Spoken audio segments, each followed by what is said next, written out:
വേണ്ടി പ്രാർത്ഥിക്കുകയും ചെയ്തോളൂ. മുഅവ്വിദാത്ത് ഓതിയിട്ട് ഊതിക്കോളൂ, അയാൾ ശരീരത്തിൽ അനുവദിച്ചതാണ്. നിങ്ങളുടെ മേൽക്ക് വേണമെങ്കിലും ഓതിയിട്ട് കൈകളിൽ ഊതി തടവിക്കോളൂ, അതും അനുവദിക്കപ്പെട്ടതാണ്. ഇതുപോലെ ഈ രോഗമുള്ള ഈ സമയത്ത് പിന്നെ ഈ മുറിവുകളോ മറ്റോ പറ്റിയാൽ ഉമിനീര് കൊണ്ട് ഇങ്ങനെ നിലത്ത് തൊട്ട് ആ ആയ മണ്ണിന്റെ ഭാഗം കൊണ്ട് കൈയുടെ ഭാഗം പിടിച്ചു വെച്ചിട്ട് പിന്നെ ബിസ്മില്ല തിർബത്തു അർദിന വരീഖത്തു ബഅദിന യുഷ്ഫാ സഖീമുന എന്ന് പറയുന്ന പ്രാർത്ഥന പറയാനും വേണ്ടി പറഞ്ഞിരിക്കുന്നു. ഇങ്ങനെയാവാം. ഇവിടെ നമ്മൾ ചെയ്യേണ്ടത് ഇതിൽ മറ്റൊരു ഖിയാസ് നടത്താനോ മറ്റൊന്ന് കൂട്ടിച്ചേർക്കാനോ പാടില്ല എന്നാണ്. ഇനി ഞാൻ അവസാനിപ്പിക്കാം. ഒരു രൂപം അതിനെപ്പറ്റി കിട്ടിക്കാണുമെന്ന പ്രതീക്ഷയിൽ. എന്താണെന്നറിയാം, ഈ മന്ത്രങ്ങൾ എന്ന് പറയുന്ന ഈ വിഷയം സ്വതന്ത്രമായി ഇങ്ങനെ നിൽക്കുന്നതിന് പകരം അത് വേറെ പലതുമായി കെട്ടുപിണഞ്ഞ് കിടക്കാൻ നമ്മുടെ നാട്ടിൽ പണ്ടും അങ്ങനെ തന്നെ പണ്ടും. അപ്പൊ അതുകൊണ്ട് ദീൻ എന്ത് ചെയ്തു, ആ മേഖല ഒന്നായിട്ട് അങ്ങ് വിരോധിച്ചു. എല്ലാം ഒന്നുമില്ലാത്ത വിധത്തിൽ കൂടെ ഉണ്ടല്ലോ നിങ്ങള്. അതായത് ഈ മന്ത്രം ഇങ്ങനെ സ്വന്തമല്ല. മന്ത്രം എവിടെ സാധാരണ എവിടെ നടപ്പിലാവല്, ഈ വേണ്ടാത്ത കുറെ ചിന്തന്റെ പിന്നാലെ വരിക. ഉദാഹരണത്തിന് ജിന്നിനെ ഇറക്കുക, ബാധ ഒഴിവാക്കുക. ഇതൊക്കെ എവിടെ റബ്ബുൽ ആലമീനായ തമ്പുരാനെ മനുഷ്യന്റെ ശരീരത്തിൽ ജിന്ന് കയറല്? ഖുർആൻ എവിടെയും പറഞ്ഞില്ല, പ്രവാചകൻ പറഞ്ഞില്ല. പ്രവാചകന്റെ നാട്ടിൽ ഒരു പെണ്ണിന്റെയും ആണിന്റെയും തടിമെന്ന് ഒരു ജിന്നിന് പ്രവാചകനോട്ട് തല്ലി ഇറക്കിയിട്ടുമില്ല. സുബ്ഹാനല്ലാഹ്, പേടിക്കണം. എന്താണെന്നറിയോ, അടിക്കുമ്പോഴൊക്കെ നിർത്തി ഇപ്പൊ ഷോക്കാണല്ലോ കൊടുക്കണത്.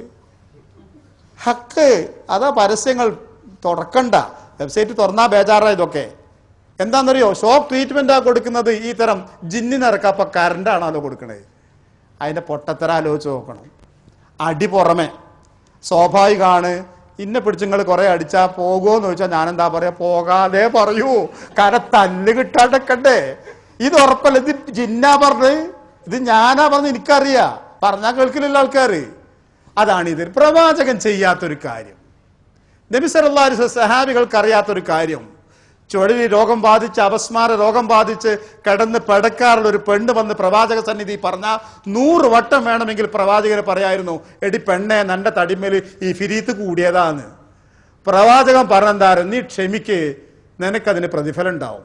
അതല്ല ഞാൻ പ്രാർത്ഥിക്കണോ, നിനക്ക് സുഖം കിട്ടും, ഞാൻ ക്ഷമിച്ചോളാം. പ്രവാചകരെ, പക്ഷെ എനിക്കൊരു കാര്യം, ഞാൻ വീഴുമ്പോഴും പഴപ്പനും എൻ്റെ വസ്ത്രം അങ്ങോട്ടും ഇങ്ങോട്ടും നീങ്ങിപ്പോവും, അതില്ലാണ്ടിരിക്കാൻ നിങ്ങളൊന്ന് ദ്വാരക്കുക, അത്രയെങ്കിലും ആവട്ടെ, അത് ഞാൻ ദ്വാരക്കാം. നിന്റെ അസുഖം നിലനിൽക്കും, പക്ഷെ നീ ഇനി വീണാൽ നിന്റെ വസ്ത്രം നീങ്ങിപ്പോവില്ല എന്ന് പറഞ്ഞു.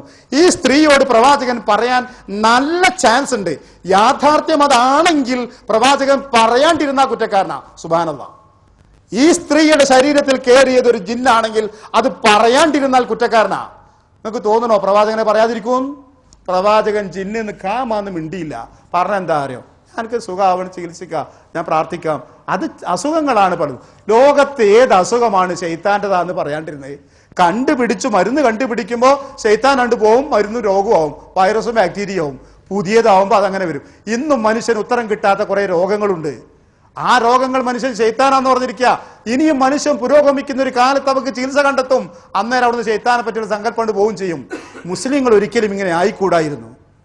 അപ്പോ ജിന്ന് ബാധ, ശൈത്താൻ ബാധ, അതിനിറക്ക എന്ന് തുടങ്ങി സിഹിർ എന്നൊരു വിഷയത്തെ അടിസ്ഥാനമായി അംഗീകരിച്ചു. പക്ഷെ നമ്മെ സംബന്ധിച്ചിടത്തോളം അത് ഒരു അടഞ്ഞ അധ്യായ.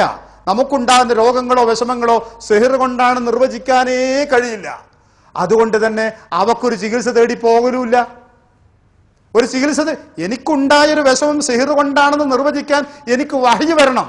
വഹ്യുള്ള മഹാന് മാത്രമേ സാധിച്ചിട്ടുള്ളൂ, നബി സല്ലല്ലാഹു അലൈഹി വസല്ലമക്ക്. അതുകൊണ്ട് ആ എന്ത് രോഗങ്ങളോ നഷ്ടങ്ങളോ മരണങ്ങളോ ഉണ്ടായാൽ അതൊന്നും സിഹിർ കൊണ്ടാണെന്ന് സങ്കല്പിക്കാൻ പോലും നമുക്ക് നിവൃത്തിയില്ല. അതുകൊണ്ട് തന്നെ അതിന് പരിഹാരം തേടി പോണ പ്രശ്നമല്ല. ഈ മന്ത്രക്കാർ ജയിക്കുന്ന സ്ഥലം എവിടെ അറിയോ? സിഹിറിന്റെ പേര് പറഞ്ഞിട്ടാ. പിന്നെ കെട്ടുകയാണ് ഐക്കല്ലും മേലസും കണ്ണിക്കണ്ട സാധനങ്ങളൊക്കെ. അത് കണ്ടവരോട് പ്രവാചകൻ പറഞ്ഞ വാക്കെന്താണെന്നറിയോ? അത് കെട്ടിക്കോ, നിന്റെ കാര്യം കെട്ടി നോക്കിക്കോളും, പഠിച്ചോ എന്റെ കാര്യമായി. എന്തുമാത്രം പദങ്ങൾ അതിന് ഉപയോഗിച്ചെന്നറിയങ്ങള്. അതറിയാം പ്രവാചകൻ. എന്തായാലും മനുഷ്യന്മാർ ഇതുമൊന്നും മുടൂരാം. നൂലായിട്ടും ഐക്കല്ലായിട്ടും മേലസായിട്ടും പലതുമായിട്ടും ഉറുക്കായിട്ടും മനുഷ്യ ശരീരത്തിൽ പലതും കെട്ടിയിടും. എത്ര ആളുകളെ നമ്മൾ പള്ളിയിൽ ഇവിടെയൊക്കെ കാണണേ.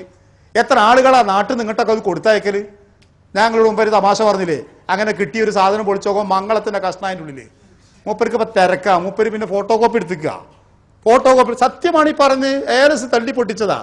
മോന്റെ കത്ത് അതിന് കൂടെ ഉണ്ട്. അറബിക്ക് ഇത് എൻ്റെ തലേണന്റെ അടിയിൽ വെച്ചാൽ സമാശയല്ല, സത്യമായിട്ടായി പറയുന്നത്. അറബിക്ക് എന്നോട് മുമ്പത്തേക്കാളേറെ സ്നേഹവും മറ്റും തോന്നുമെന്ന് പറഞ്ഞ് ഞാൻ പ്രത്യേകം മോൻക്ക് വേണ്ടി കൊടുത്തയച്ചത് ഒരു പാവമ്മ കൊടുത്തയച്ചാ അത് തല്ലിപ്പൊട്ടിച്ച് തുറന്നു നോക്കിയപ്പോൾ അതിൽ മംഗളത്തിൻ്റെ ഒരു ഷീറ്റ് ഹക്കായിട്ടാ പറഞ്ഞത്. മംഗളത്തിൻ്റെ ഒരു ഷീറ്റാ ഒന്നൊന്ന് കിട്ടിയത്. ഇങ്ങനത്തെ വേറെ ഒന്ന് കിട്ടിയത് പിന്നെ കുറെ മീം എന്നൊക്കെ എഴുതിയതിൻ്റെ ഒരു ഫോട്ടോ കോപ്പി. മൂപ്പർക്ക് എഴുതാൻ നേരമില്ല, ആൾക്കാർ അതിനകത്തുണ്ട്, ഫോട്ടോ കോപ്പിയാണ്. ഇതുകൊണ്ടാണ് രക്ഷപ്പെടുന്നത്. അപ്പൊ ഇത് മനുഷ്യന്റെ ഒരു വിശ്വാസം ഉറക്കാത്ത ഒരു മനുഷ്യന്റെ, ദുർബലനായ ഒരു മനുഷ്യന്റെ എതിർക്കാനും തോൽപ്പിക്കാനും വഴിയില്ലാതെ മറ്റു മാറില്ല. അറബിനോട് സ്നേഹം തോന്നാൻ അലോപ്പതിയിൽ മരുന്നില്ലല്ലോ.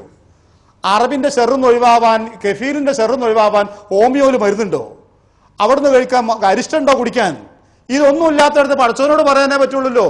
പടച്ചവൻ എന്നെ തീരുമാനം ഉണ്ട്, അല്ല അതനുസരിച്ച് ആ കാര്യങ്ങൾ നീക്കുക. ചിലപ്പോൾ എൻ്റെ അടുത്ത് വല്ല ഗുരുത്തക്കൂടൊക്കെ ഉണ്ടാവാലോ, അതുകൊണ്ട് അല്ല പരീക്ഷിക്കുകയും ചെയ്യും. അപ്പൊ പിന്നെ തേടിപ്പോകുന്ന ഇവരെടുത്താ അവരാ പിന്നെ മന്ത്രവും ജോവും പറഞ്ഞ് ഈ ഏലസും ഐക്യലും എല്ലാം കൂടി കെട്ടണേ. ഭാര്യയ്ക്ക് ഭർത്താവിനോട് സ്നേഹം തോന്നാൻ, ഭർത്താവിന് ഭാര്യയ്ക്ക് സ്നേഹം തോന്നാൻ. എന്താ അറിയില്ല, ഒക്കെ പണ്ടത്തെ മാതിരി സ്നേഹമൊന്നുമില്ല. നമുക്കുണ്ടോന്ന് ആദ്യം നോക്കിക്കൂടെ? ഇത് മനുഷ്യനല്ലേ? എന്നിട്ട് ചോദിക്കുക ഇതിന് വല്ല ദിക്റുണ്ടോ, വല്ല ദുആ ഉണ്ടോ? ഇതിന് അള്ളാഹിനോട് പറയാ എന്റെ കെട്ടിയൊക്കെ എന്നോട് സ്നേഹം തോന്നണേ, നാദാന്ന് തോന്നുക, പ്രാർത്ഥിക്കുക. ഓളോടും പറയടി ഞാൻ അല്ലോന്ന് വരക്കണ്ട, എന്റെ മനസ്സിൽ വല്ല മാറ്റം ഉണ്ടെങ്കിൽ അറിയിക്കും. വേറെന്താ? അല്ലെങ്കിൽ വെറുക്കേണ്ട വിഷയം എന്താണ്, മാറ്റാന്നല്ലാണ്ട് എന്താ? അപ്പൊ ഈ മാർഗങ്ങൾ അതിന്റെ മറ്റൊരു ഭാഗമാണ് എന്താ അറിയോ, പിന്നെ മോതിരവും മോതിരക്കല്ലും. സുബ്ഹാനല്ലാഹ്, ഇങ്ങനെ അബദ്ധത്തിൽപ്പെട്ടൊരു ജനത ഉണ്ടോ? എന്റെ കത്തിരികളായ ചില സുഹൃത്തുക്കൾ എന്നോട് ഒന്ന് പറയാറുണ്ട്, ഇത് നോക്ക് ഇമ്മാസം എനിക്ക് ഇഞ്ഞൊരു ബുദ്ധിമുട്ടുണ്ടാവില്ല, നീലയാണ്, ഇപ്പൊ എനിക്ക് പച്ചയാണ്, നിന്റെ കുടുംബത്തിലുള്ള സമാധാന. അപ്പൊ ഇവിടൊക്കെ നല്ല വ്യാപനാണെന്ന് അർത്ഥം. മോതിരക്കല്ലുകൾ, വിവിധ നിറത്തിലുള്ള മോതിരക്കല്ലുകൾ ഉപയോഗിച്ചാൽ, ഫസ്സുകൾ ഉപയോഗിച്ചാൽ അത് മനുഷ്യ ജീവിതത്തെ സ്വാധീനിക്കുമെന്നത് ഗൈബിയായ സുഖദുഃഖങ്ങളെ പറ്റിയുള്ള പ്രതീക്ഷയല്ലേ? അത് റബ്ബിനെ പറ്റിയല്ലേ വിളിച്ചു വരുത്താൻ പ്രതീക്ഷിക്കാവൂ? ഒരു മുസ്ലിമായ മനുഷ്യൻ ഇങ്ങനെ വിശ്വസിക്കാൻ പാടുണ്ടോ? അല്ലെങ്കിൽ മോതിരക്കല്ലുകളെ പറ്റി പ്രവാചകൻ എന്താ പറഞ്ഞത്, എന്താ സംസാരിച്ചത് പ്രവാചകൻ മോതിരക്കല്ലുകളെ പറ്റി? പല ആൾക്കാരെ കയ്യിലും കണ്ടിടുന്നത്, ഇനി ആർത്തിനും കണ്ടാൽ എനിക്ക് അറിയണം എന്തിനാണ് എന്നുള്ളത്. എന്തിനാണ്? ഒന്നുമല്ല, പേടിപ്പിക്കാനല്ല. എന്താണിത്? അതുപോലെ ചില പ്രത്യേകതര മോതിരങ്ങൾ, ചിലത് 2-3 ഇട്ടിക്കണ്, ചില 2-3 കല്ലുകൾ. കല്ലുകൾക്ക് അങ്ങനെ ഉണ്ട്, ഇങ്ങനെ ആര് പറഞ്ഞു? ഏത് ദീനാണിത്? ഏത് പ്രവാചകനാണ് പഠിപ്പിച്ചത്? അങ്ങനെ ഒന്നുമില്ല. അതിന്റെ പുറമെയാണ് പിന്നെ ആ ശകുനങ്ങളും ശകുനപ്പിഴകളും മറ്റേതൊക്കെ. തിരിച്ചു വിളിച്ചാ കൊയങ്ങി, അല്ലെങ്കിൽ ഒക്കെ സലാമത്താണല്ലോ, പോയ കാര്യമൊക്കെ. എന്തായി പറയുന്നത്? അതല്ലെങ്കിലും ഗുരുത്താവൂലെന്ന് ഉറപ്പല്ലാണ്ട് ഇറങ്ങിയപ്പോഴല്ലേ ഈ വിളിച്ചത്? ഇത് കെട്ടിയോളോട് പറയാത്ത ദിവസം ഏതാ? ഇന്നത്തെ ലക്ഷണക്കട ഇയ്യല്ലേ കടയിൽ ആദ്യം വന്നത്, ഇയ്യല്ലേ വന്നത്. റബ്ബുൽ ആലമീനായ തമ്പുരാനെ ഒരു മുസ്ലിമായ മനുഷ്യൻ ഇങ്ങനെ ഒരു കൈനീട്ടെന്നൊരു ചിന്ത ഉണ്ടോ? ഇതെന്തൊക്കെ പറഞ്ഞാലും പൊളിച്ചു മാറ്റിയാൽ പോവില്ല. രാവിലെ ഇറങ്ങുമ്പോൾ നല്ലത് കണ്ടാൽ സമാധാനം, അങ്ങനെ ഉണ്ടോ? ബിസ്മില്ലാ തവക്കൽതു അലല്ലാഹ്. ഓനോട് ചോദിച്ചു നോക്കണം, നമ്മളെ കണ്ടിട്ടോ അവന്റെ ഗതികേട് എന്താത്? നമ്മുടെ വരെ പറ്റിയല്ല പറഞ്ഞു, അവന്റെ ഗതികേടൊന്ന് ചോദിച്ചു നോക്കണ്ടേ? അപ്പൊ ആ വിശ്വാസങ്ങളെ മുഴുവൻ എതിർക്കാ ചെയ്തത്. ശകുനങ്ങൾ, നക്ഷത്രങ്ങൾ, ഏലസുകൾ, ഐക്കല്ലുകൾ, ഈ തുടങ്ങിയെല്ലാം ഒന്നുമില്ല. അല്ലാഹുമ്മ ലാ മാനിയ ലിമാ അഅതൈത് വലാ മുഅതിയ ലിമാ മനഅത് വലാ യൻഫഉ ദൽ ജദ്ദി മിൻകൽ ജദ്ദ്. അല്ലാഹു നീ നൽകാൻ തീരുമാനിച്ച് തടയാൻ ഒരു ലക്ഷണോ, ഒരു ശാസ്ത്രമോ, ഒരു വ്യക്തിയോ, ഒരു ശക്തിയോ ഇഹത്തിലോ പരത്തിലോ എവിടെയില്ല. നീ നൽകരുതെന്ന് തീരുമാനിച്ച് നിന്റെ തീരുമാനത്തിന് വിരുദ്ധമായി എനിക്ക് പിടിച്ചു നൽകാൻ സാധിക്കുന്ന ഒരു ശക്തിയോ, ഒരു വാക്കോ, ഒരു ശകുനമോ, ഒരു സാധനമോ ഈ പ്രപഞ്ചത്തിൽ എവിടെയില്ല. സാമ്പത്തികമായി കഴിവുള്ളവന്റെ സമ്പത്ത് നിന്റെ മക്കൾ സ്വാധീനിക്കൂല. ലാ യൻഫഉ ദൽ ജദ്ദി മിൻകൽ ജദ്ദ്. പണക്കാരന്റെ പണം നിന്നെ സ്വാധീനിക്കൂല. പണക്കാരന്റെ സ്വാധീനം ദുനിയാവിൽ നടക്കും, പക്ഷെ പണക്കാരന്റെ തെമ്മാടിത്തത്തിന്റെയും അന്യായത്തിന്റെയും വാക്കുകളും പ്രാർത്ഥനകളും നാഥ നീ സ്വീകരിക്കില്ല. അതാ നമ്മളെ ദിക്റ്. ഇത് നിസ്കരിച്ച് സലാം വീട്ടി ചെല്ലാൻ പറഞ്ഞു, എഴുത്തിദാലിൽ ചെല്ലാൻ പറഞ്ഞു. എഴുത്തിദാലുണ്ട് ഇത് റബ്ബനാ ലക്കൽ ഹംദുവിന്റെ പുറമെ ഈ ദിക്റ് കൂടി ഉണ്ട്. ദിക്റിന്റെ ഭാഗമായിട്ട് അല്ലാഹുമ്മ മാനിയ ലിമാ അഅതൈത്, ചില റിവായത്ത് വരാ റാദ്ദ ലിമാ ഖളൈത്, നീ വല്ലതും വിധിച്ചിട്ടുണ്ടെങ്കിൽ തള്ളാനും ആരുമില്ല. ഇങ്ങനെ ഒരു സ്വാതന്ത്ര്യം മുസ്ലിം അല്ലാത്ത ഒരാൾക്കുണ്ടോ? ഇങ്ങനെ ഒരു സ്വാതന്ത്ര്യം തൗഹീദ് ഉറച്ചവർക്കല്ലാതെ ഉണ്ടോ? അത് നമ്മൾ ആ സുഖം അനുഭവിക്കുന്നവരാ. അതുകൊണ്ട് അവസാനിപ്പിക്കാൻ എന്താ നമുക്ക് ഇവിടെ ചെയ്യാനുള്ള കാര്യം? ഒന്നുകൂടി പറഞ്ഞ കാര്യങ്ങൾ